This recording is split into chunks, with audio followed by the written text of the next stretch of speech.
His girlfriend's listening. Yeah, for sure. After the meeting, we'll talk about that. All right. Plural girlfriend is plural. Yeah.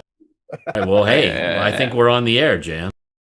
Not yet. We're close. It says meeting is now streaming live on custom live streaming. Yeah, when they were streaming live, yeah, we are very, very close. Now I would say we're recording in progress. There you go, everybody. Now we're live. We're on the air. Ding, ding, ding. Yeah, now we're live and cooking here. Hey, welcome to the RoundTable meeting where we're discussing things that affect our industry. And matter of fact, these days it affects everybody. Just remember, everything you hear today is an opinion, so make sure you do your own research. If you hear some cable noise behind me, I'm doing the best I can right now in a wonderful situation, being here away from my normal setup here in Phuket, Thailand, where it is 6 o'clock in the morning. And I was just saying, but I want to welcome everybody. And I was just saying to Kenny, I think, and to Tina, was the fact that I feel like I'm going on an airplane ride, like where I have to get up early in the morning just so they catch the plane, and then I'll say, oh well, I'll just go to sleep later once I hit the plane. It's like one of those things. But welcome everybody. It's a busy week. A busy week for news. I got a lot of things to talk about with you guys, and so. But before we start and get into it, how's everybody doing? Everybody doing okay? Anybody want to share anything that's going on with their lives? Definitely on an upswing. I'm feeling like we're getting back to doing some shit. Yeah, that's right. I think so too. Anyway, there's some bad news, and I want to share that. We'll start it off, and we'll get a second of silence here for Charlie Watts. He died at 80, and Don Everly died at 84. So 1 moment of silence, and there you go. And hey, it's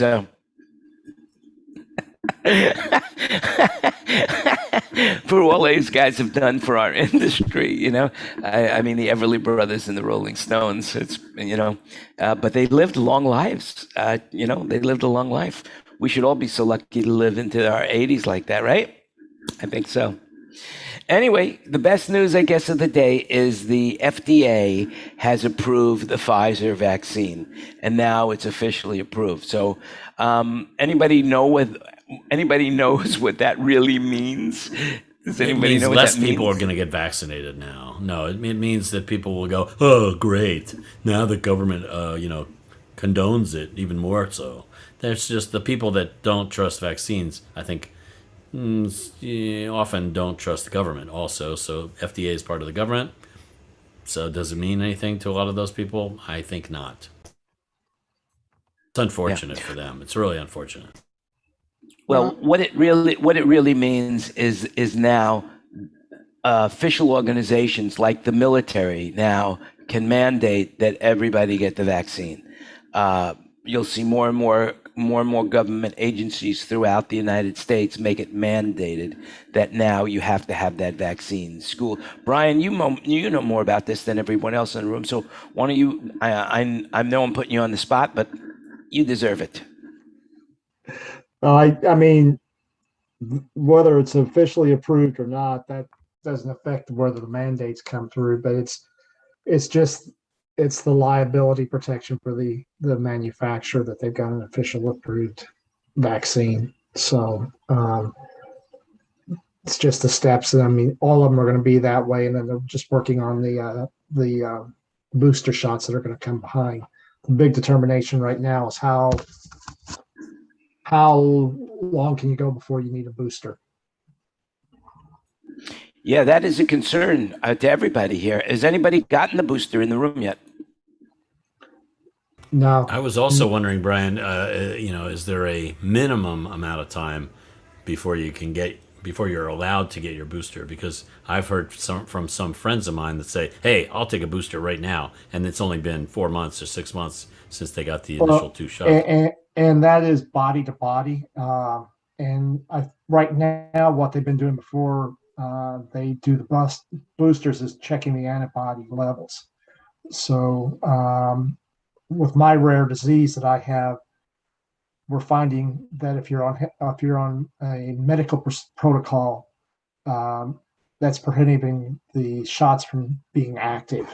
I've got a friend in Chicago that's had 3 boosters now. He's just now starting to show antibody body levels. So it really depends on each individual body and how they react to it. So I think they're going to come.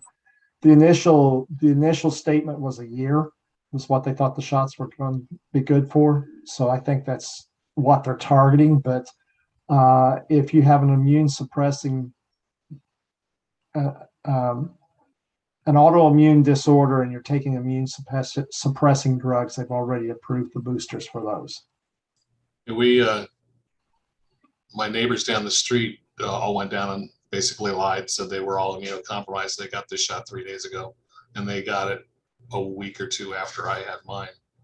So, and I asked on a conference call this morning, I asked if Fox could put out an essential worker letter again, like they did, like CBS did for me last year. Technically, I'm not supposed to get mine till October, but if I can get mine before I start college football next week, I'm going for it. So, yeah, it makes sense. So you're saying that the whether or not you're immunocompromised is simply a statement that you make. It's not a Apparently, doctor's note or they went down to Safeway and said they were immunocompromised, and they all 3 got a shot. Yeah, it probably depends on who's administrating at the time and how many shots they got floating around. Well, I guess Oh, that's what's happening here in interesting. Arizona. Is that's all they're doing is immunocompromised right now.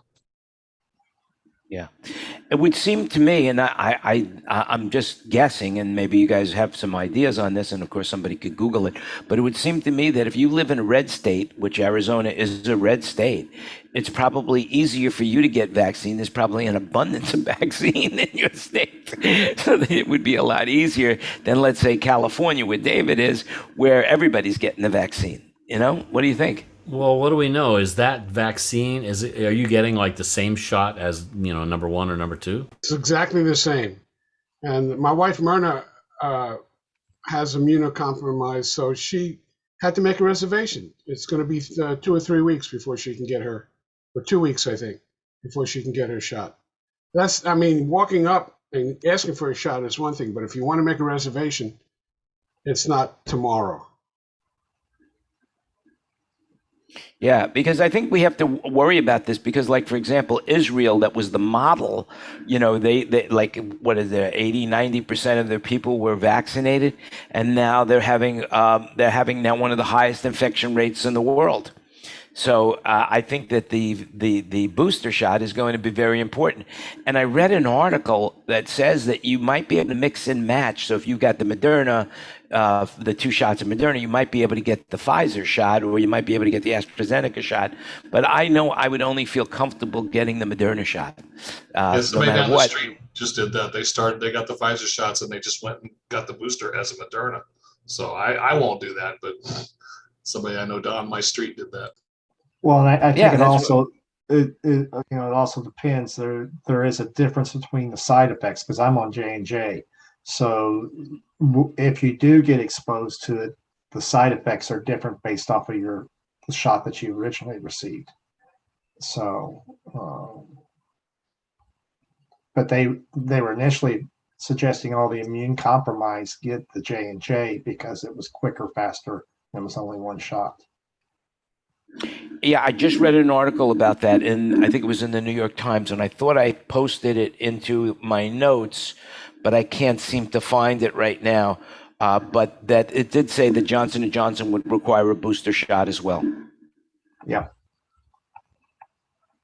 There So seems to be meanwhile- very little mention of the J&J shot on the news when they talk about the FDA approval and when they talk about the booster shot. I have not heard any mention of Johnson & Johnson at all. Yeah, it's only Pfizer I saw in the news. I haven't seen anything about whoever does the Moderna one. So Right. Delta Airlines is going to start charging their non-vaccinated employees $200 a month because Awesome. the insurance companies are going to raise rates on non-vaccinated people. I'm so disappointed. My 3 airlines, Delta, Southwest, and American, all are not requiring their employees to get vaccinated. Everybody else in the industry is, but those 3 are not. Right. They're just No, going you mean to there are airlines that are requiring employees to be vaccinated, such as All other ones, JetBlue or those 3 that I know of, they're not. and what 3 were they again? Delta, Southwest, and American. How interesting. So like, Now Delta's so like charging- United is requiring all their employees. How interesting. and if you don't want to get vaccinated on Delta, it's going to cost you. And I was another news thing that went by today that says that there's some employers now that are starting to take $5 a paycheck out of just regular, working companies. If you're not going to be vaccinated, they're going to take $5 out of each of your checks to cover. Well, I'm sorry, it was $25, not $5. yeah, if the insurance companies start charging money for unvaccinated people, higher premiums, that's going to change the whole picture. Yeah, very much so. So the Mental Organization months ago said all of their employees need to be vaccinated. So we just did a gig in New York, and everybody, three of the guys in our team had to be vaccinated like at the last minute because they were not planning on getting vaccinated, but they still wanted to work, so they got the J&J vaccination. And one of those guys tested positive when we got to New York. But that's besides the point. The point is that they're requiring vaccination for all people that work on the show, and all the local crew. When we hit Vegas, all the local crew at the hotel where we're doing our show, they can't have any non-vaccinated local crew in that showroom while we're working there, which I think is great. That is good. But it's an invasion of freedom or something, right? I'm sorry. Well, there's a whole thing about that in regards to the rights. But I will tell you, where I am right now, everybody wants that shot. I haven't met one person yet that says, "Oh my God, I don't want to take that shot." Everybody is begging to get a shot, even though the shots that are available here are Sinovac, which is not the best. But they all want it. And when I tell them I've got Moderna, they look at me and they say, "Wow, they're envious that I got the Moderna shot." Are you still in Thailand? Yeah, I'm still in Phuket. Yeah, I'm going to be here for a little while longer. I don't know exactly how long, but I am still here, and I'm able to survive doing it. That with modern technology the way it is, I can as long as I've got a high speed internet and a computer system, my MacBook Pro, I can make my business work anywhere in the world as long as I have somebody in the office. And Tina's manning the fort, which is really good. And it blows my mind how when I tell people that I'm in Thailand and we're doing major sales like stage sales, they'll still wire me money, knowing full well that I'm nowhere to be found. I could disappear in a heartbeat. But that just speaks volumes of the reputation that I've created for myself over the years. So it really amazes me. As a matter of fact, one sale we made for an SL100, which of course, those guys go over 100,000 and up. I couldn't get the guy on the phone for 2 weeks after he wired me the money, and he knew I was in Thailand. And that was pretty amazing to me. I remember commenting to Tina about that. Tina, you remember that? Yes, I do remember that. Yeah. Anyway, one other thing I want to say is that I just found the article, and Tina put it in the notes as well. But Johnson & Johnson booster dose increased antibodies in early stage studies. So a booster dose of Johnson & Johnson vaccine sharply increased the levels of antibodies, according to the interim data from 2 early stage trials, the company said on Wednesday. A second dose of the J&J single dose vaccine resulted in binding antibody levels 9 times higher than the levels 28 days after people received their first shot. So the Johnson & Johnson is going to require a booster as well, which is really good that they have it, and plenty of it, which is good. Anyway, moving on. Speaking of vaccines, there is a nasal spray now to tackle COVID-19 that they're developing. And I sent the link to Brian. Brian, did you get a chance to look at it before the show? Yeah, you're snorting red seaweeds, what you're doing. So, and the test was done on Siberian hamsters. They want to call that out. They got the Siberian hamsters to snort red seaweed? Wow, that's pretty amazing. So there's 4 different nasal solutions that are out there. One is designed to spray before you go into an event or around people. It's supposed to sort of block the passage of it. The other three are designed to reduce your ability to transmit the disease if you were to have caught it and you're in an event. So none of them per se are a preventer, but the one that does reduce the transmission versus a placebo, it had an advantage versus the placebo that a hospital study. But they're all done. None of them are done in the United States. They're all done all over the country or the world. But they're looking at different ways. But they're designed so that if you think you've been exposed or you've been on an airplane or you're out doing a concert or an event, then you can take the spray afterwards to try to reduce your risk of transmitting. At least it's not the horse tranquilizer or whatever it is people are trying to use these days. Have you heard that story? Oh yeah, the intra something or other, that it's a horse. What does it do? It does something for horses, right? HDMO. I don't know. I forget what it's called, but it's been on my tech briefs today. It was like, really, people are doing this. There's one state that they're pleading with people to stop doing it because it's putting them in the hospital.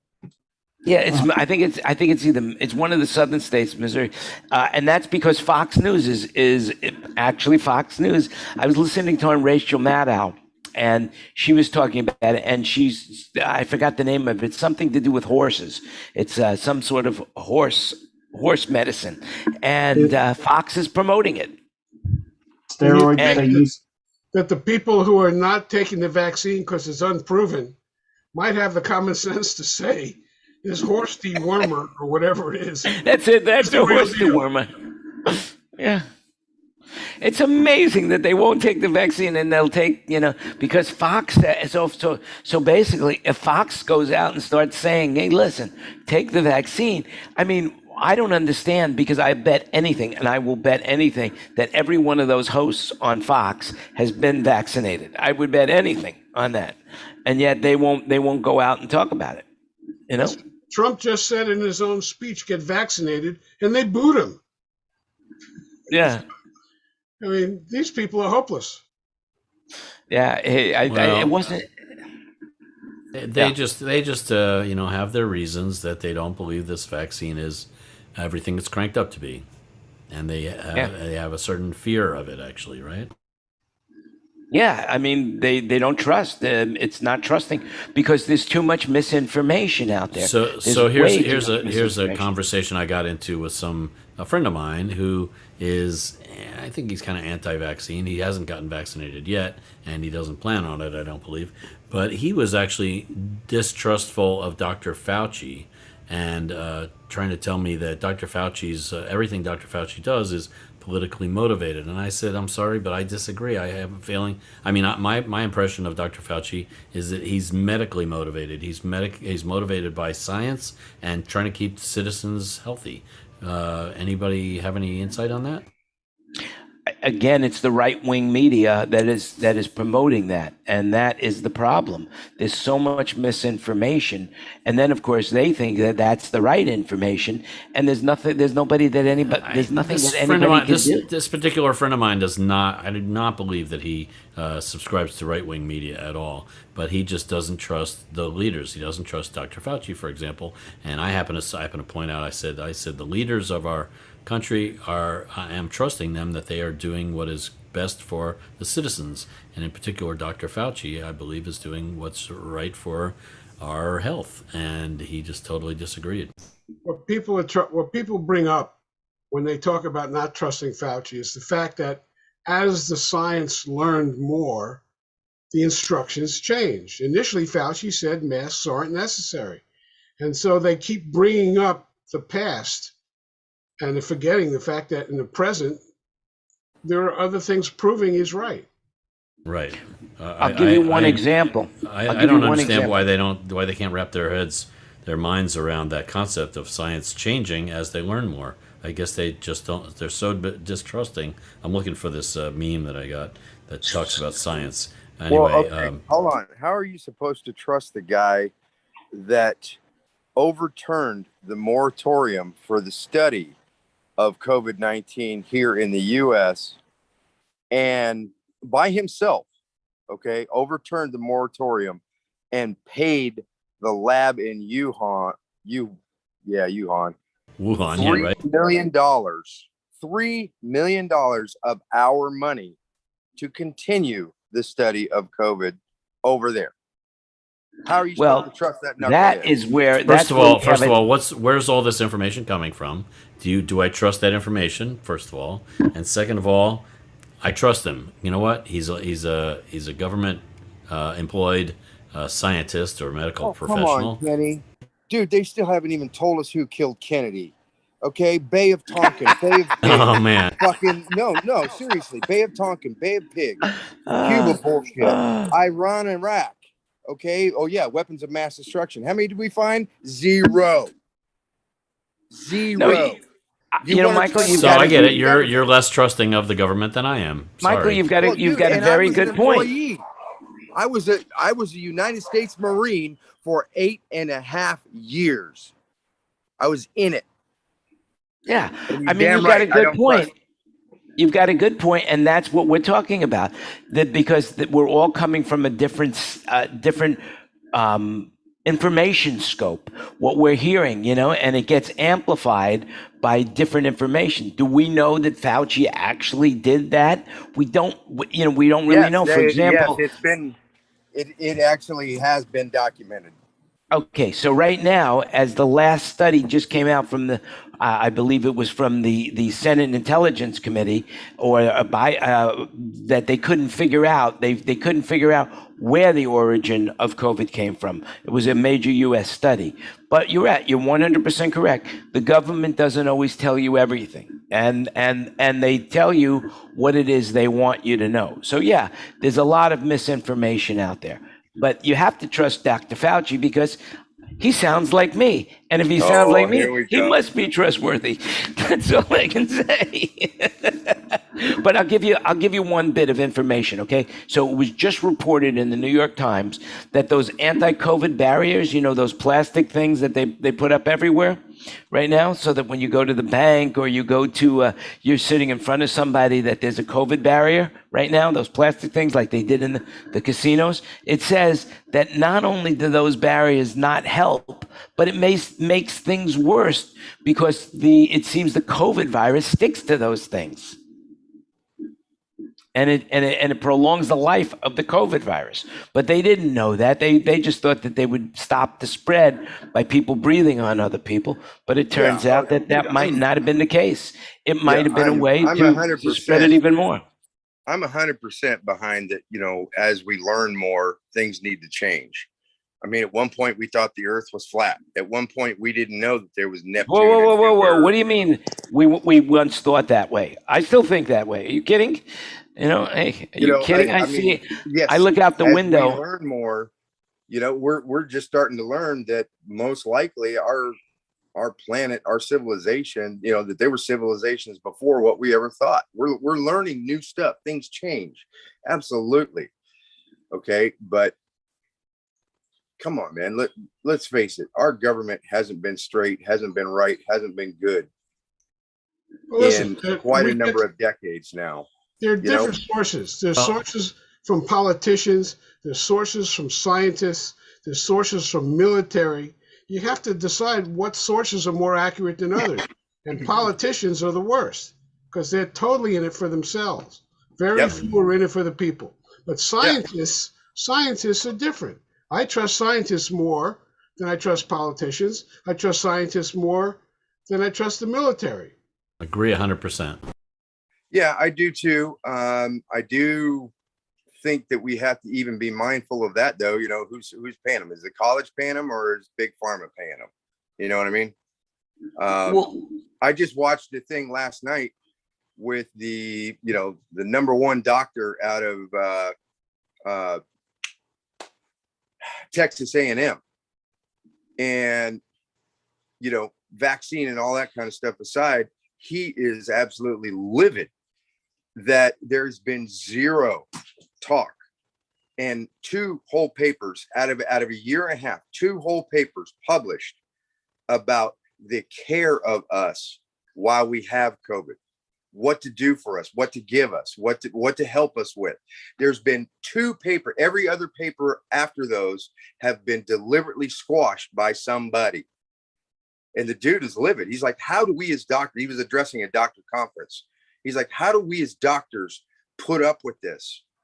Since when do we, who have taken the Hippocratic oath, allow this kind of craziness and nonsense to exist? He's like, I know personally doctors out there who haven't done anything for their patients. Why? Because they don't know what to do. Nothing's been published. Nothing, they don't know where to go and what to do with stuff.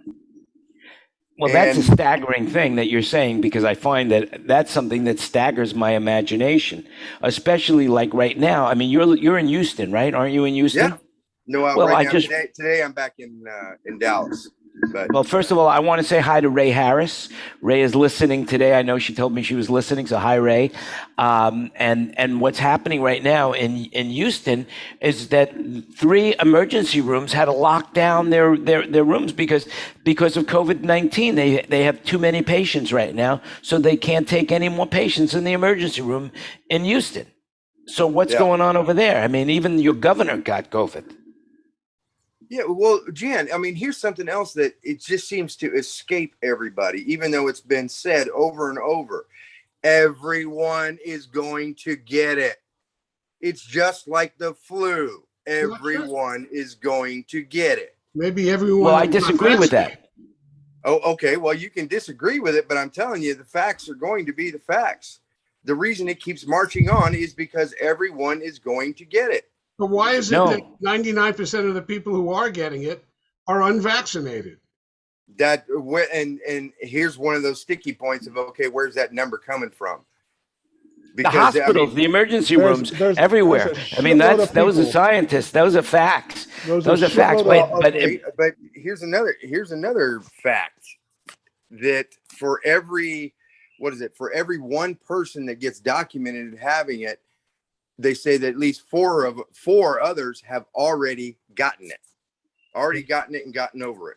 Right, but we're talking about we just don't know. They didn't. We're talking about hospitalizations, though, and that's a survey. That's not. I mean, that's 100% accurate survey. Okay, that's of those that got hospitalized, which again, that doctor last night was talking about. By the time somebody's getting hospitalized, at least 2 weeks of them having COVID has gone by, and they weren't getting treatment because nobody knows what to treat them with. Or not nobody, but not enough. There's not enough talking. There's not enough information. There's not enough going on with it to take care of these people. But that's a separate argument. We're talking about your statement that said sooner or later everybody's going to get it. And that's what I disagree with, because vaccinated people seem to be not the ones getting it.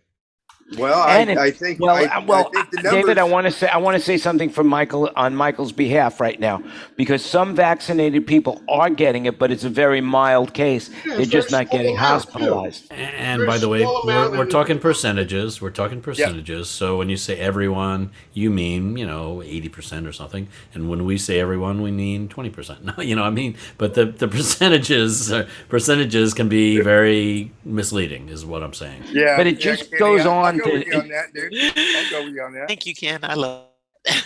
Yeah, it just goes on to saying there's so much information out there that whatever information we're picking up on, that becomes the information that we market in the sand, and that's our line of demarcation. So, I mean, that's the challenge that everybody's facing right now, is that, we all have opinions, and, everybody's got opinions because they're like assholes and they all stink. Everybody's one of the biggest challenges is how the media is presenting this all to us citizens. The media is totally blowing it out of proportion, and it's just all misrepresentative. I mean, not all, but it's majorly misrepresentative. Yes, they're not even stating the whole. Like, they were quoting that study that just came out of Kentucky, last week. Okay, and even the doctors who put that study out said there is flaws with our study. There's at least 5 known flaws with our study here. But did the media report that part? Nope. So and the other part, when you're talking about hospital reportings and other things, you got to look what happened in New York with the nursing homes and all the reporting data on that. There was about 1,000 deaths related to COVID in California last summer that were actually not caused by COVID. They were deaths due to the forest fires.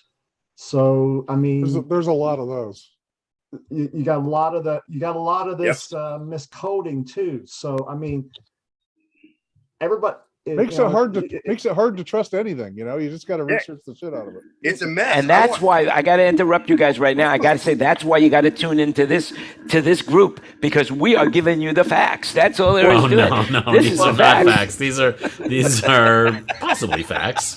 So just like I was always told, take your information with a grain of salt and make the best of judgment out of it. I mean, and there's 9 of us in the room right now, and we've all got a different opinion. So, it's and we react. I mean, and I'll be honest with you, with my face mask and covering, and I'm immune to suppressed, but I make judgment calls of when I'm going to wear my mask and when I'm not going to wear my mask, and what style of mask I wear. When I hop on an airplane, I guarantee it's in N95. But and I trim the beard real short so I have a good clear contact and seal. But I mean, other times I'll wear a cloth mask or the cheap paper mask. So we all have to make our own decisions at the end of the day, and I think that's what we're seeing. And you get it from where you get your information from, and your sources you get your information from, and it's who you trust. And we're Americans.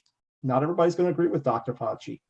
And probably because he sounds like Jan, nobody wants to trust him. So, I'll tell you, I want a doctor.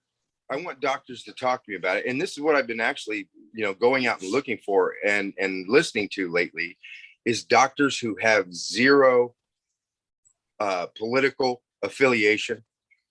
And zero, I mean, they have their own practice, or they're at a college like, A&M, something like that, who don't have a vested interest in big pharma or political.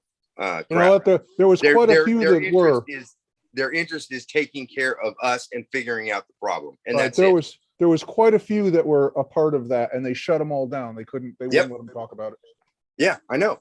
And it makes it hard to trust anybody when they do that shit. I mean, they covered up the whole hydroxychloroquine and ivermectin thing. And I know more people that have taken that and been okay through this whole thing. And, nobody talks about it. It's like, come on. Right. Nobody talks about it because nobody's making any money on it. So that's what it feels like. That's has anybody watched any of Dr. Malone's videos? He's the guy that invented mRNA, and he has some really interesting things to say about all this. And I just posted in our chat his latest video, which basically says, take it for what it's worth, that the FDA, what the FDA approved is not even what we've been using. They don't even have what the FDA approved yet. So, and this is the guy that invented it. And you got Jen Psaki out there saying that these things have been approved by the FDA. The gold standard. The FDA hasn't approved anything yet. No, they haven't. Okay, this is all emergency trial. Period. Yeah. Period. There is no. Well, I heard. I heard, and it's been on. It's been in all the major newspapers. It's been all on the TV. News says so. Yep. And that the FDA has approved it, and the military, the government and the military said now that it's approved, all of the personnel in the armed forces will be vaccinated. But when was this approved? This week. But they didn't approve what everybody's using. Monday. It was approved on Monday. So, okay. Just one other note to this, and this we had a discussion on this, and I'm looking at the Spanish flu, and there was 4 major waves to the Spanish flu. But I heard an interesting comment onto that was, as the rampant and widespread as the Spanish flu happened, the world was not that mobile in 1918. So it took long. You can't get on a plane with 300 people. Back then you couldn't get on a plane with 300 people on it. that had 150 destinations once you get off of that plane and expose all 350 and pass it around. So it's going to have to go through 3 to 7 cycles before it actually gets through, from what I'm reading and what I understand. And it's going to be around 3 to 5 years. I mean, I don't see it being squashed before then. Well, and then there's the whole debate too of natural immunity versus vax immunity, because there's multiple studies going kind of both ways. One of the latest ones, and forgive me, I don't remember where it came from, but I know part of it was the Israeli group, and they're seeing somewhere between 50 and 80% catching COVID a second time, getting reinfected, versus the people who got it, and naturally got rid of it. They got their own antibodies, and the percentage of getting reinfected on those people was 0.08 of 1/1000%. So damn near zero. So that has to do with this. But that's only one study. Right. Here's an interesting thing. 2 people that I know got COVID and did not get back. Well, I don't think the vaccination was out then, right? Both of them are checked regularly for antibodies. Their antibodies are off the charts, and they're going to make them get vaccinated. Right. They're going to end up not being able to go on planes or go to work or do anything. And here they're probably more antibodied than you and I are who got the vaccination. But Bruce, let me ask you this. Yeah. Why wouldn't they get vaccinated? What do they have? Why? Because there's a whole lot of reasons if you believe them. I mean, it just depends on what you believe. You don't see a reason why they wouldn't. But people are dying of blood clots out there like it's nobody's business, and it's from the mRNA stuff. So, and the others, there's some studies out there saying that if you got the natural antibiotics, putting an artificial antibody in there is detrimental. Can't do you any good. No, in fact, it does do you any good, and B, it could be counterproductive. Yeah, there's a theory that's going around that at least the mRNA versions of the vaccine, not the others, but the mRNA versions, the mRNA is actually separating the natural immune T cell from the bone marrow and negating it and getting it out of your body so that you don't have that natural immunity anymore. You want to know about mRNA? Start watching Dr. Malone's videos, because he explains it right to the T, and he says don't take the mRNA stuff, and he invented it. So Well, I'll say this is one thing I will say that I think we will all agree on. And of course, it's impossible to get everybody to agree on anything, but I would bet anything right now that there's not a soul on this planet that when they have a conversation with someone, it doesn't somehow get talked about COVID. I can't remember the last conversation I had that COVID didn't become part of the conversation. I disagree. I've had several in the last 3 weeks with different audio manufacturers, lighting manufacturers, stuff like that. Doesn't come up once at all. Perfect. Then I deliberately don't. I really. Well, I'm glad you came in here to talk about it. That's for sure. Right. I saw really more than happy about that. Hey, listen, like I said, we got a lot more stuff to talk about other than this. First of all, I want to give you some good news. I'll be right back. All right, I want to give you some good news. Jobless claims reached the fresh pandemic era low of 348,000, which is great. That's really good news. The $300 enhanced unemployment benefits won't be extended past September 6th, which means the workforce should get more people into it, which will also be good. Best Buy has kicked off their Labor Day sale already. I guess it's coming up, and there's all sorts of sales on TVs from all major brands: Sony, Samsung, LG, and more. And that's something that I thought that would be really good to for people to know about. If you're looking for a new TV or electronics, you might want to check out Best Buy. There's a link in the notes. Another thing is that Airbnb now is enforcing anti-party restrictions for Halloween here in Las Vegas, or in Las Vegas. That's something that I think is really important. That the Halloween restrictions at Airbnb, no parties, and one of the top stories that I couldn't believe it, but it seems there's a woman in Belgium that was banned from the zoo. She can no longer go to the zoo after her 4-year love affair with a chimpanzee. And she's convinced that the chimpanzee loves her and that she loves the chimpanzee. And believe it or not, that's in the show notes as well. Now we're going to move on a little bit, and we're going to talk about some different venues. I'm going to go by these really quickly, and then we can discuss them. Several venues in Maine are going to require vaccination for concert goers. State Theater, so basically in Maine, we're going to see people now, and AEG and Live Nation, they're all going to start requesting people to be vaccinated. California already requires people to be vaccinated or have a negative COVID test for events. And they're going to start, California, you guys in California, they're going to start tightening their regulations as well. So, as far as shows goes, let's talk about what happened in New York City. And Kenny, you were doing Barry Manilow when they closed the show. So what happened there? Let's get into that. Well, first I'll tell you there was their COVID testing was not nearly as tight as we thought it was going to be. They tested us once we got there. And that was it. And we got there on Wednesday night for a Saturday show. That's a few days. I thought they would have tested us more often and tested more of us and so forth. But they caught one of our people that was tested positive, so he stayed in his hotel. But we did rehearsals on Thursday in a small club, basically. And then we did a quick sound check at the gig on Friday. And there were lots of different acts playing at this gig. And then we get there for the show, and it's beautiful out. I mean, no sign of a storm. And then the show starts at 5:00, and it's on CNN, so it's on TV, so it's pretty much right on time. And it slipped to being about 5 minutes late, and then slipped to being 10 minutes late at some point. But the point is, it was pretty close to on time, and the weather was great. And then I don't know, when I got out to the mixed position, it was starting to get really cloudy and really thunder, looking like thunderclouds, right? So then the guys in the mixed position, the guys from the sound company, there's a lot of them there. There were a lot of consoles. There was a lot of stuff going on.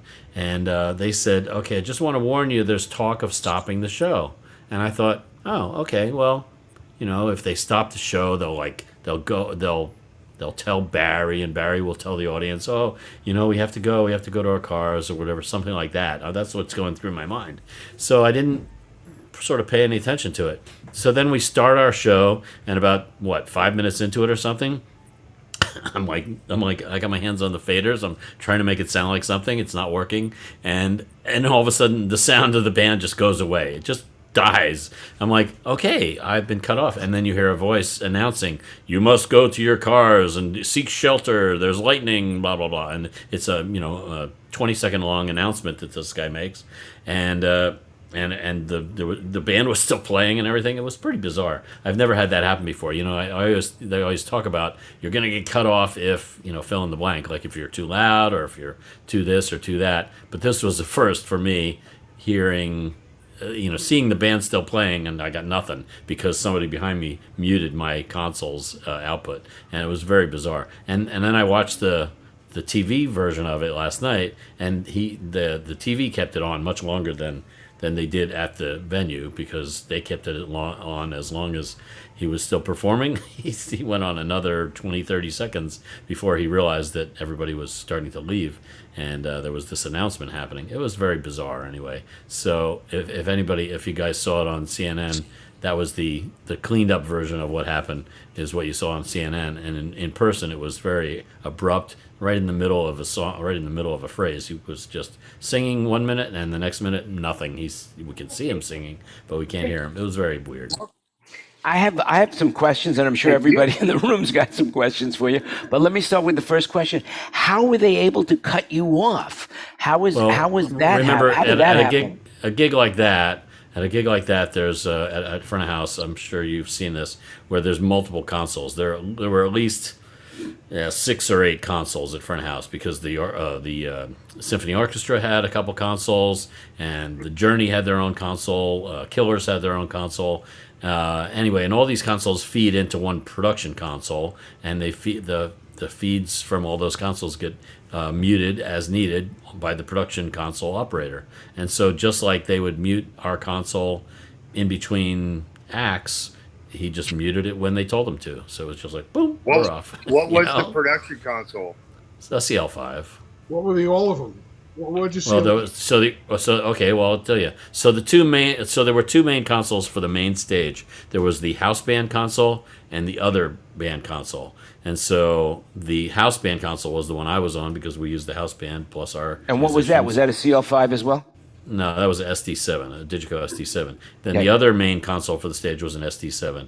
And then at the same time on the stage, there was an SD7 for each side of the stage, because I don't know if you saw it, but there was a rotating stage about, 40 to 50 feet in diameter or something, and it rotated. So one half of the stage was one monitor and house console. The other half of the stage was one monitor and front of house console. But then for the Killers, Kenny brought his SSL console. Journey had an Avid console, and then there were 2 CL5s that I believe were related to the orchestra, and then the CL5 for the production console. And I'm probably forgetting one other console, but that's what I remember right now. Wasn't Paul Simon scheduled to play? Yeah, he was going to be on I think he was on with the house band or something, because he was on the same console as I was on. But then you had Bruce Springsteen was also playing. He was on one of the SD7s. We just rotate the SD7s back and forth. Did the boss get to play? Who did not get to play? So, let me look at the. Patti Smith and Bruce Springsteen were supposed to play, and they did not. The Killers did not. What's her name? Let's see. I'm going to look for the show flow here. Okay, here's the show flow. Jennifer Hudson? Who did not? Maluma did not perform. Cynthia Erivo did not perform. Elvis Costello did not perform. The Killers, Patti Smith, she was with her band and then also played with Bruce, and then Paul Simon. And that's who, we didn't see, that we were supposed to see. But we saw Polo G, we saw Earth, Wind & Fire, we saw John Batiste, we saw a house band with LL Cool J, Journey, Kane Brown, Julia Michaels, Santana, Jennifer Hudson with the orchestra, and Andrea Bocelli with the orchestra, and then the orchestra by themselves. That's what we saw. So now, after the show, if you could talk about this, what was Barry's reaction that he was cut off in the middle of a song? I didn't ever get to see that reaction, because all I saw was from afar. He had that puzzled look on his face as he's leaving the stage when he realizes that he's been cut off. But I didn't really get into talking with him, or nobody was talking about that. But what happened was, I don't know if you guys were watching, but all of a sudden CNN has this time blocked till 10 p.m. and now it's whatever it was, 8:30 or something, if that. No, it was probably 8 o'clock, and they had 2 hours to fill, and they had to stretch. And David, I think, watched it more than I did. But from my perspective, being in the dressing room, I was like, 1 minute there he's talking about, that was interesting, and the word when I got to the dressing room was that everybody's talking about Barry Manilow because he's the one that got cut off, and so Barry Manilow is trending on Twitter and stuff, and then next thing you know, Barry Manilow I should say Anderson Cooper is requesting that Barry Manilow call in and talk to him over the phone or sing to him over the phone or something. So of course Barry Manilow's he like calls right up and like, here I am. He has the piano and he has his musical director and he sings to him over the phone and he talks to him over the phone, and apparently it was a great PR bonanza for Barry Manilow because he got great. Lots of PR. It Yeah, was great. so I heard the whole thing. Barry called in, and apparently the word got out that he was going to sing "I Made It Through the Rain." So of course, it would be great if Barry called and sang that. So Barry calls up, really jovial, and Anderson Cooper apparently is a giant Barry Manilow fan. Having Barry Manilow call and sing over the phone made his life, not just his day. And so it turned into a really big thing. And Barry was fun and talking, and they were on the phone for 15, 20 minutes. So he sang 2 songs, and it was great. And then they hung up, and this other person says, why didn't you tell Barry to go next door? Because Barry said they're all right there. Why don't you ask him to go next door and get somebody else to call in? And it's they're all doing this. Oh my God. And it turns out that Elvis Costello's wife was watching and called Elvis, and he then called in. That's Diana Krall, by the way. Oh, okay. That's very nice. So Elvis Costello called in, and he did a whole thing. And then they got the Killers live on FaceTime, and it turned into this whole show after the show. It was really good, which you'll see when you finally watch the tape. Yeah, I have to watch it, yeah. Well, very cool. Well, it was very interesting to be right there. I was watching it live on my phone as he was in the next room over. I'm watching my YouTube TV on my phone to see what they're showing, and they were showing the overhead shot as they're talking to him on the phone. They're showing the overhead shot of the of the audience area and the stage.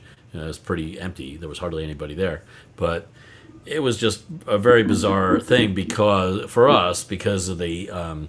Number one, because of being cut off in the middle, like I had never thought that would happen ever. And then number two, they said, "Okay, we're gonna try to make something happen. We're gonna do a concert for the TV, and no audience, just concert for TV." And then they said, "No, we're not." Oh, and they said, "Well, maybe we are." They were going back and forth. They were so they put us on hold basically for more than 2 hours. While it was pouring, I mean, the most rain you've ever seen, right? And it was pouring really badly, but they're saying, "Oh, we're trying to get it together. We're trying to get it together to get back on TV so that we can do a performance on TV." And the whole time I'm saying to myself, all they're trying to do is, dangle the carrot for the viewers so that they keep the viewers. But maybe that's what it turned out to be, was they were trying to keep the viewers. But they were really trying to, they were really hoping that the rain would subside and they'd be able to do it, but the rain did not subside. It got stronger and stronger. In fact, it was noted in one article that the downpour from that hour, 10 p.m. to 11 p.m. after the concert, was the most rain in New York City history, in recorded history for New York City, for 1 hour time span. So it was not going to slow down. It was just they were hoping it would. Anyway, it was very, very bizarre. And we're undercover most of the time, but if you have to walk from the stage to the dressing rooms, you're totally out in the open. It was really just so wet. Now, how many people actually were there that ended up having to leave? Lots. Did you see a count, David? Could they tell? Well, what's interesting, they said, first of all, everyone there had to be vaccinated with proof or a test. I'm not sure about the test. So apparently, an hour and a half into the show, or however long the show ran, there were still lines of people outside waiting to get in because it took them so long to do that. So the real count would have been possibly twice as many people who were there. So, and I never heard anybody come up with an answer of how many people actually were there. You can see the crowd. It was the largest concert ever in Central Park, according to Trump. They brought up the fact that Diana Ross sang in the rain in Central Park. That was, wouldn't it be great? Barry came out and sang in the rain. I made it through the rain. But of course, that never happened. I think they're a little more safety conscious these days than they were back 20, 30 years ago. Was the stage dry? Did the stage stay dry during this, or was it? The stage was, mostly dry, but it was plenty wet. Plenty wet. Now, here's my question. What did they do as far as the roof system, and what type of stage was it? Was it a mobile stage? Was it a large mobile stage?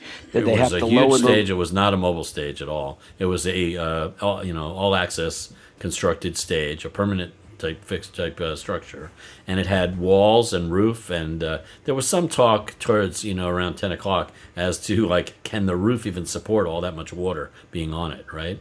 There was talk about that, right? Because they were like, oh shit, if the fucking roof, pardon my French, but if the roof collapses, that would be really bad. So I'm not sure what they ever did about that, but it was all clear. They were trying to keep it really open looking, I guess, but it looked like there was no sides and no roof really, because it was all clear. It was really nicely done, but there was a roof and sides. And so we were well protected in Monitorland. That's where I hung out for a large part of the after show time. And then, but on the downstage edge, there were lots of people there. I should show you this video. How do I show you a video?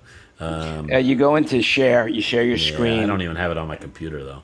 So all right, well then you just hold anyway, it up. I took a little video with my phone to show how many people were still hanging out in the pouring rain. I mean, it was coming down like cats and dogs. And there was still, I'm going to say, 200 to 300 people right in front of the stage that were just, diehard fans. They wanted to see some more music, and they were really, really hoping that it would restart. And I was just looking at them going, yeah, you people shouldn't be here. What do you, it's crazy. Was there ever any fear of lightning? That was the main thing that everybody said. As soon as they stopped the performance, that's what they said was, there's lightning happening, so we got to stop the performance and get these people to shelter, because lightning equals lawsuits equals, blah, blah, right? Well, wouldn't that be I would have to say lightning has to be an act of God if there was ever an act of God, right? Of course, but they were very concerned. They were very fearful of lightning. They were saying they were constantly breaking into the weather guy, and they said within a 10-mile radius, the first lightning is enough to warn them. And it turns out the lightning was like down mid-Manhattan, much closer. So that's what they just said, that's it, we're out. And they shut the show down. So, Now,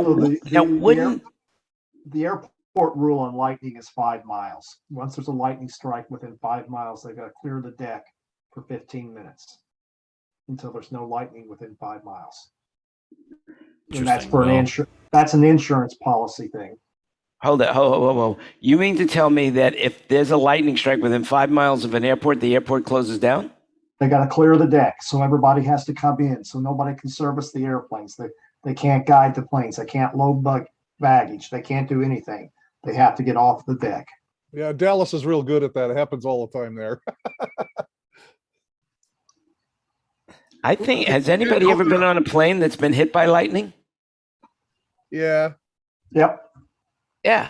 The lights flash, they go, ooh, and you keep going. But they're not grounded, nothing happens really. I mean, you see the ball go across the room. So I would have thought that on a concert situation, and I've always been told this, that lightning hits the highest point. So why wouldn't there be higher points like the stage that they would have to worry about more than the people in the audience? If it hits that stage, it gets into the ground, it gets into the electric, it goes down the ground wires, goes down and blows all the speakers out. So you got speakers exploding. But doesn't always mean that that's where it strikes, but there's a radio ball that comes out from that.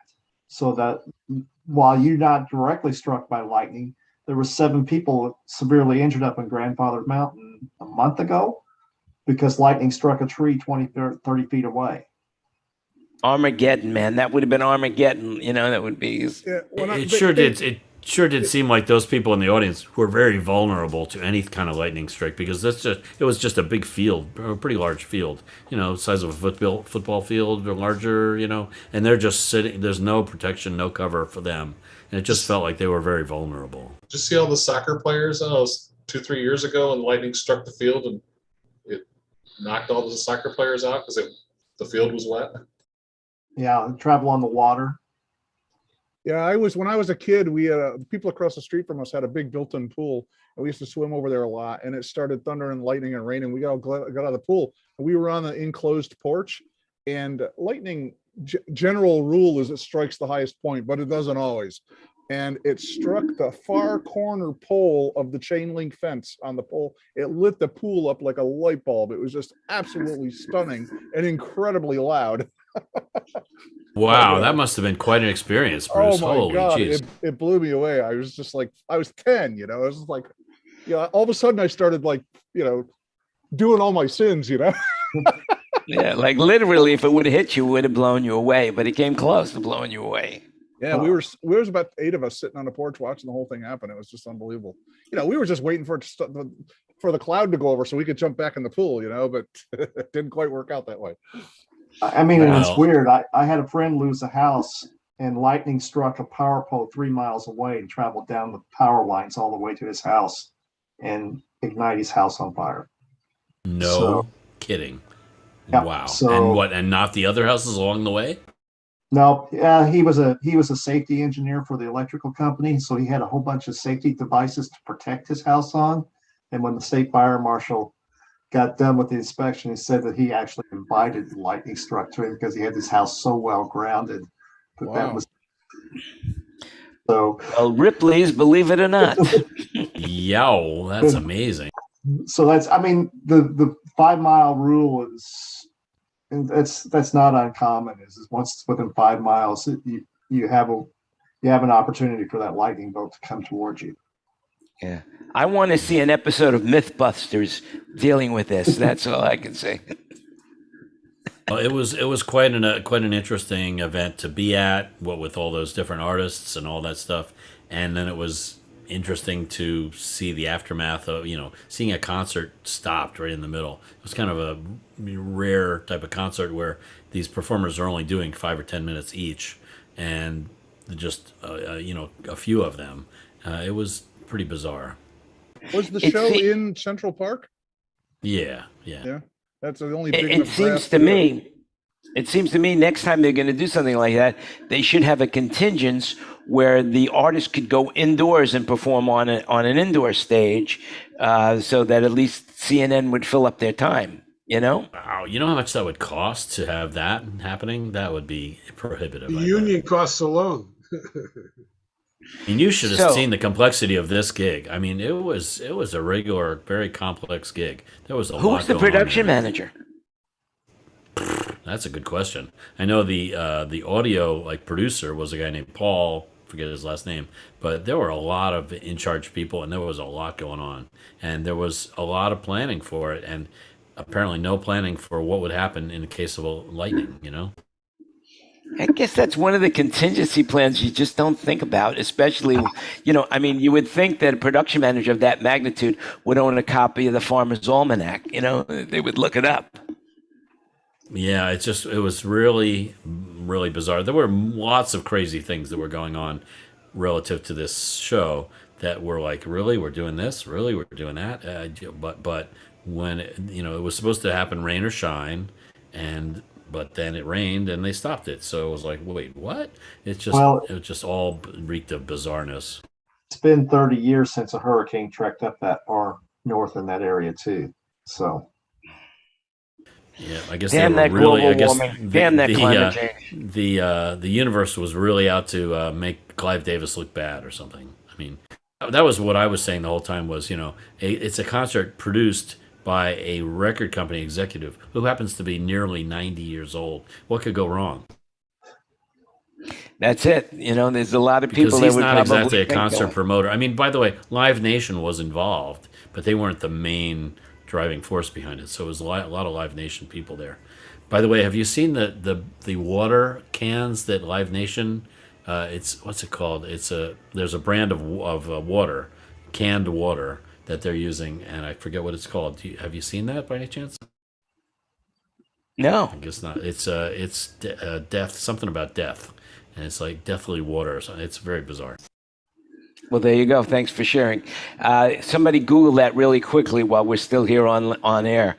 Okay, well, that's pretty fascinating. By the last question I have for you, do you know if they're going to reschedule it? Does anybody know? I would assume that rescheduling that would be out of the question. There was a monumental task or project. It's called Liquid Death. The water that Live Nation sells, the water that they sell at all the Live Nation venues is called Liquid Death. Look it up sometime. It's very interesting. The interesting thing for me was that I did a corporate show just a few days prior to that New York show, and at the corporate show, the company Liquid Death was represented by their CEO, and he's part of this group that the corporate show was for, and they're a bunch of movers and shakers and people that want to make the world a better place. And basically, Liquid Death water is trying to make the world a better place, because plastic bad, aluminum okay, I think is the message in their packaging. They have aluminum cans for water, just plain water in aluminum cans. It's a very bizarre feeling. You pop the top on a can, then you drink tasteless liquid. Very bizarre. Well, there you have it. And Liquid Death at its finest. Well, yeah. Does anybody else have anything that they want to share before we turn back to our inner selves and let everybody on YouTube and Facebook and wherever else they're watching it go their merry way, so that they know that they have to come back to the panel? Bruce? So interesting. I was not on last week or the week before because I was up in Monterey doing Car Week. And I just wanted to report back after hearing about this studio that was supposed to be built, I got up there and there was no studio to be found anywhere. And I talked to the convention center people, and they took me to this little room in the back where there was probably 4 pallets of cardboard boxes of gear all stacked up. And the whole thing got either canceled or put on permanent hold because nobody, it never happened. And they got a bunch of gear in the back, in this little closet in the back warehouse area. And they don't have, nobody I talked to has any idea what's going to happen with it all. So only reason why I'm telling you is because we were talking about it. And is it John who was? Yeah, John knew something about that. John Ilson knew, yeah, knew I was something hoping. about that. Right? I set out to go find him. I wanted to go say hello and check out the studio. Well, it doesn't exist. It's all in cardboard boxes in the back of some hallway that nobody knows what's going to happen to it. So, just thought that was interesting. Kind of a bummer, actually, because it's a lot of stuff. So, question: have you been working corporate shows a decent amount, Bruce, or how much compared to your normal schedule? Oh, normal? Pre-COVID schedule. How much? Very, very little. A couple of my clients, my one client that I do a lot of builder stuff for, we did 2 live shows and 2 studio gigs. I did last week. I was a week up at RM, and everybody, nobody was wearing masks. Everybody was, pretty cool. And we popped on a mask to go into the front desk where the check-in and stuff was to walk through. But for the most part, in the ballroom where we built the show, and then outside where all the outside speakers and stuff were, pretty much nobody was wearing masks. I did a DirecTV thing a couple of days ago, and they were a little, we didn't get tested or anything, but we had to be vaccinated, and everybody wore masks the whole time. We were in a studio in Culver City, and then that's your it mic for the is moment. on. Yeah, Jan. Jan. It's noisy, so it's pulling you to the main screen. September, I'll be in San Jose for about 3 weeks doing a studio thing in one of their buildings, and they wanted us all proof of vaccination and all that kind of stuff. So, well, I get the impression. Tell me if this is the same impression you get. I get the impression that music shows are tending to go on for the most part, but corporate shows are tending to not go on for the most part. Well, what I found with a couple of the shows that started to happen and then got canceled is, when you're doing a ballroom show, award show with a dinner, right? And you're used to having 700 people at rounds, and only 45 people, sign up to go to the show. Well, you can't afford to do the show for 45 people, So 2 of the shows that we were actually going to go to about 3 weeks out canceled because there wasn't enough attendees to pay for the gig, and they were both in Orlando. So, that's kind of weird. It looks like there's some stuff going on in the fall. Well, when I talked to my people about the San Jose gig, I said, so what's the drift? What are you feeling with clients? Is there a possibility this could go away? And they said, no. He says, we're in a studio. We have no live audience. This is not going away. It's 110%. So don't, because I was wondering, should I be like looking out for other work or, because it's a long run. We're going to be there 17 days. So, yeah, so that's happening, but boy, it's just a crapshoot, it could all go away tomorrow, it's just a crapshoot.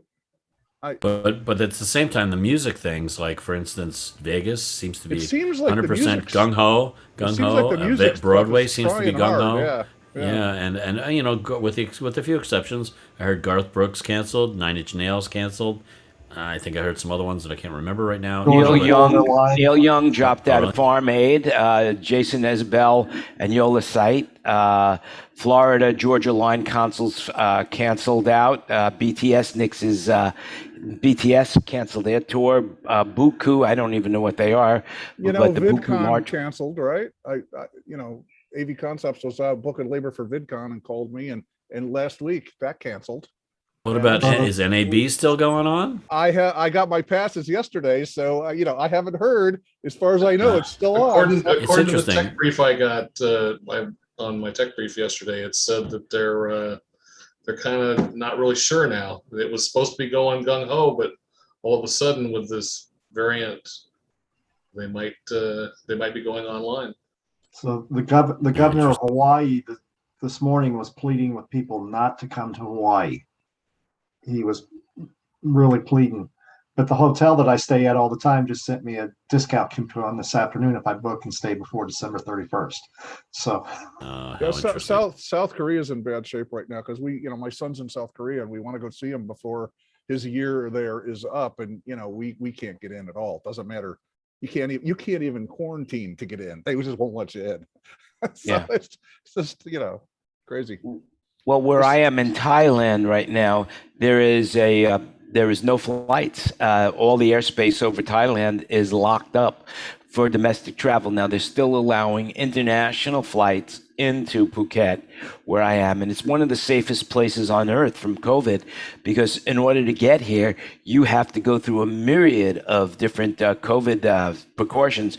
I.e., you have to have both vaccinations. You have to have a negative COVID test before you get on the plane.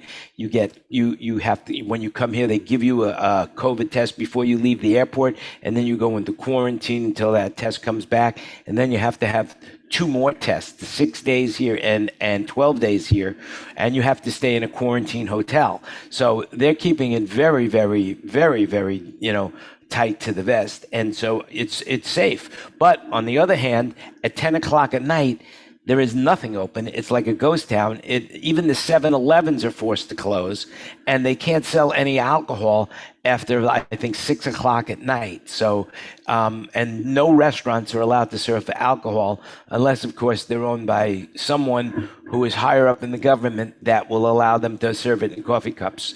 So that's crazy. That's crazy. Wow. Sorry, but I got to get going. But hey, great seeing you all, and it's always great to hear what's happening and stuff. And hopefully, we'll see you next week. Before you Well, we go, all Ken, got to I get some- going. We I all got got some to comic go. relief for you. I'm just going to drop this in the chat real quick. Just check this out. This is insane.